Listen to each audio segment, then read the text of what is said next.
এই দীর্ঘ 17 বছর পর আজকে প্রথম প্রধানমন্ত্রী তারেক রহমান বেদিতে পা রাখছেন। আসলে এই বিষয়টা কিভাবে দেখছেন এবং আন্তর্জাতিক মাতৃভাষা দিবস আজকে, এই দিবসটা আসলে কিভাবে পালিত হওয়া দরকার এবং আপনারা তো ছাত্র দল, সেক্ষেত্রে আপনাদের কাছে আর বেশি গুরুত্ব যদি বলতেন। অবশ্যই আজ শহীদ দিবস এবং আন্তর্জাতিক মাতৃভাষা দিবস উপলক্ষে এই প্রথম তিনি প্রধানমন্ত্রী হিসাবে আজ শহীদ মিনারে শ্রদ্ধা নিবেদন করবেন জনাব তারেক রহমান।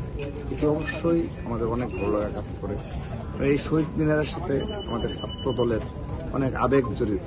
আমরা বিগত প্রায় 15.5 বছর আমরা এখানে যখন শ্রদ্ধা নিবেদন করেছি, তখন এখানে ছাত্র লীগের একটি মহড়া কেন্দ্রিক থাকতো এবং আমরা যখন জগন্নাথ হলের সামনে দিয়ে প্রবেশ করতাম, সেখানেও একটা ওয়ান কাইন্ড অফ ত্রাসের রাজত্বের মতোই সব সংগঠনে বিরাজ করত। তারা ন্যায়স্থ জায়গা দখল করে রাখা এবং সার্বিক একটা প্রেক্ষাপট সেরকম কিন্তু ছিল।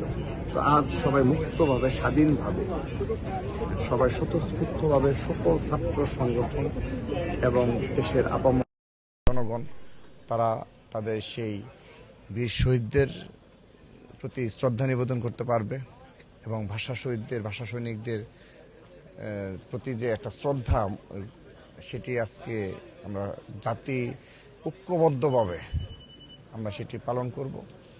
এবং জনাব তারেক রহমান, তিনি আল্লাহ তাআলার অশেষ রহমত যে তিনি প্রধানমন্ত্রী হিসাবে তিনি সেখানে আজ এত সুন্দর একটা পরিবেশে, যেখানে কোনো প্রকার কোনো বিশৃঙ্খলা নেই, কোনো প্রকার কোনো অন্যায় পরিস্থিতি নেই চারপাশে, এরকম একটা সুন্দর পরিবেশে তিনি আজ শহীদ মিনারে পুষ্পস্তবক অর্পণ করবেন। এটি মহান রাব্বুল আলামিনের নিকট লাখো লাখো কোটি শুকরিয়া।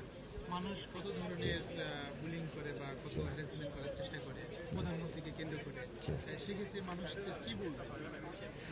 হ্যাঁ, এটি তো আমি তো বলেছি, আমি গতকাল একটি বক্তব্য বলেছি যে বিগত প্রায় আপনি বেশ কয়েক মাস আমি বলবো, যখন তিনি দেশে প্রত্যাবর্তনের একটি সংবাদ আমাদের মাঝে এসে পৌঁছল, ঠিক সে সময় একটি বিশেষ গোষ্ঠী এটি ইচ্ছাকৃতভাবে আমাদের জনাব তারেক রহমানকে এরকম বুলিং করার চেষ্টা করেছে। তাদের শুভবুদ্ধির উদয় হোক, তারা যেন এখান থেকে শিক্ষা নেয় যে তিনি আজ জনগণের ভোটের মাধ্যমে নির্বাচিত প্রধানমন্ত্রী এবং তিনি যে ঐক্যে ডাক দিয়েছেন, তারাও যেন সেই ঐক্যে সামিল হয় এবং তারা যে ভুলগুলো করেছে, যেভাবে সোশ্যাল মিডিয়া বুলিং করেছে, সেখান থেকে তারা যেন শিক্ষা নিয়ে ভবিষ্যতে যেন তারা এই ধরনের আর বুলিংয়ের তারা যেন এই ধরনের কার্যকলাপে লিপ্ত না হয়, আমি সেই প্রত্যাশা করছি।